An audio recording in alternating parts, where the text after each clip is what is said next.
afternoon. Congratulations to Peninsula ASAP on your 50th year. You have much to celebrate. Because of the work that you have done and continue to do, there will be fewer families like ours. Thank you to Rowan and to my sister April for making this evening possible. I wish I could be there in person. I am glad to have found your organization and look forward to learning more about the ASAP program.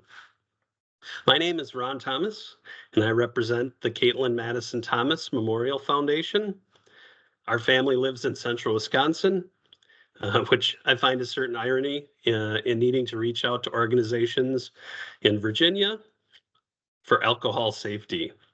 Gives you some idea of our lonely experience so far.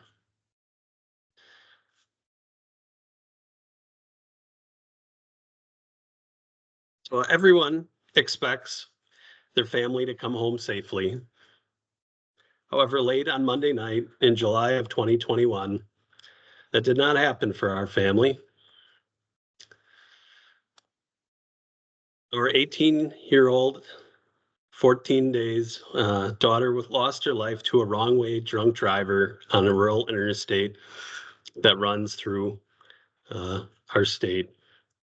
Kaytlyn was our third child out of 6, and she had just graduated. She was doing all the things that young graduates do. She was getting ready for college. She was buying decorations for her dorm. I understand it was a bohemian style, whatever that means. I'm sure as a father, I wasn't meant to know what it means. But she was all set to go to university for fashion design. She was colorful and witty. And you can tell in this photo of our family from 2018, Kaytlyn was the one in the middle, wearing the stripes, very colorful all the time. She was colorful, witty, and creative. Her laugh filled the house with joy that is sadly missed. The house feels empty. This is a photo from just a year ago when my son was married.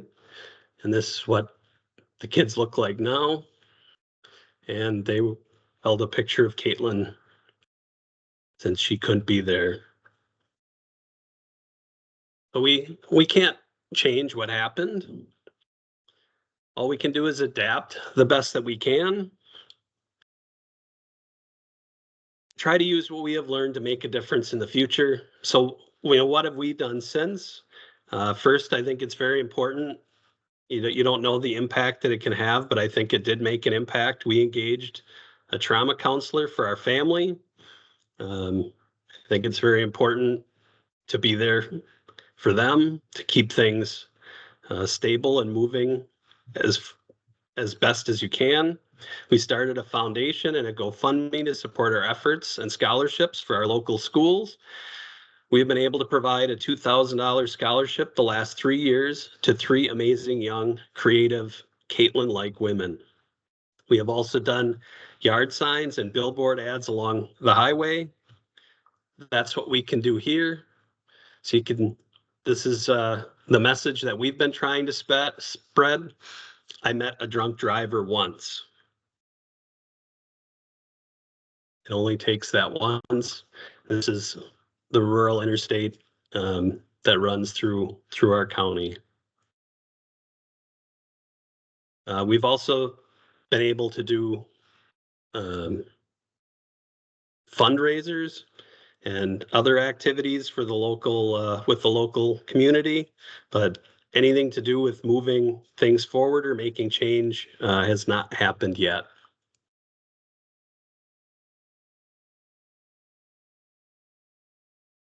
So that's what we can do here.